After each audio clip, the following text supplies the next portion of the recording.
So I'm Kim Fidler. I have been with Spencer Pride as a volunteer and serving on the board of directors since 2014. I currently serve as the secretary, but because I have talked with legislators throughout that entire time, and even when I was teaching, so really over the past 30 years, my legislative experiences are really why they reached out and asked me to be a part of Spencer Pride. So I think that has just grown, especially now with the negative laws. And so our board of directors really, I think, decided to take those actions that we were already doing. As we said earlier, advocacy is not new for us. We're just really being more intentional about it. So, Because I've been involved long enough to see that change. Because earlier on, when I first came here, I'm like, yeah, there's advocacy, but we're not really an advocacy organization. That's not, it was like kind of more low key. When you said negative laws, what are you referring to? also, I feel like we've always been an advocacy organization in Okay. my mind. And so definitely we have some laws coming into effect in Indiana about banning books in a sense, because if community members have an issue with a book, there is a 3-step process that will be very cumbersome for our schools. So I really feel like they'll probably just remove the book. And ultimately, if there is still displeasure with the decision about keeping the book in the library, that person who complained can go to the local prosecutor, file charges, and there is a potential for a librarian who then allows a student to check out that book to go to prison. It's a level 6 felony.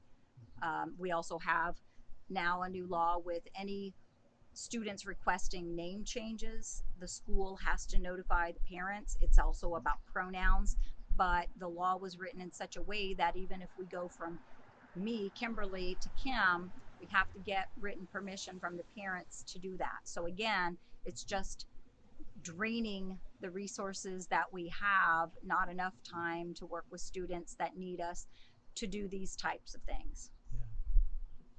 Yeah. And So, my name's Nathaniel Clawson. I have previously been the treasurer for Spencer Pride, and I started in 2019.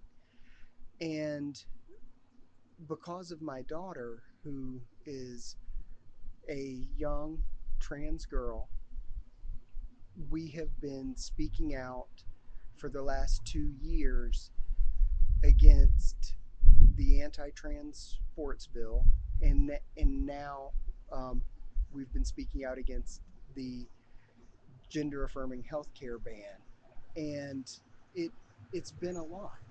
And with that, I'm now the director of trans advocacy for Spencer Pride, and it's a new position that was just created.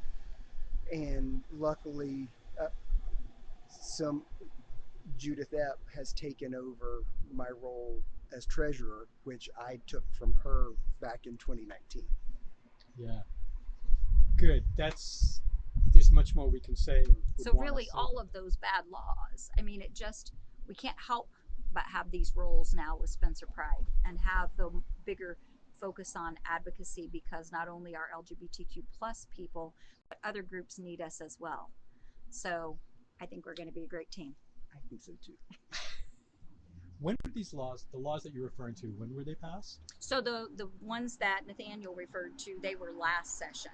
So we've been battling those. But then this year, this past session in 2023, the laws come into effect July 1st. So there are some legal challenges to those, but the schools are still feeling like they have to put something in place to follow those laws and comply.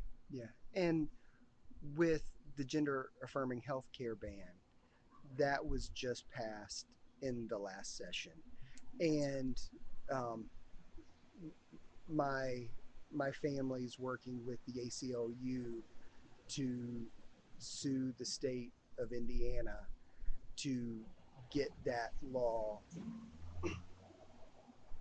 basically to get that law banned.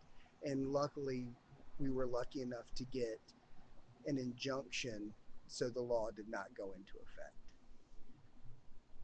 How did you connect with Spencer Pride here in Owen County? Is it because of the Boston presence or connection? Because I work for Boston Scientific, and Boston Scientific was really one of the first companies to be present at the Spencer Pride Festival.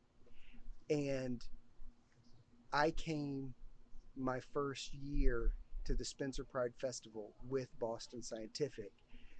And from there, and this was back in 2016.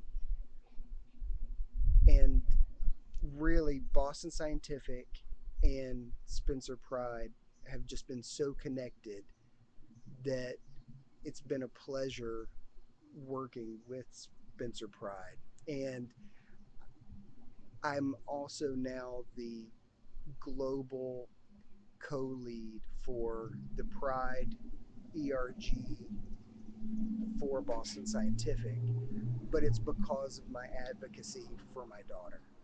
Yeah, that's great, guys.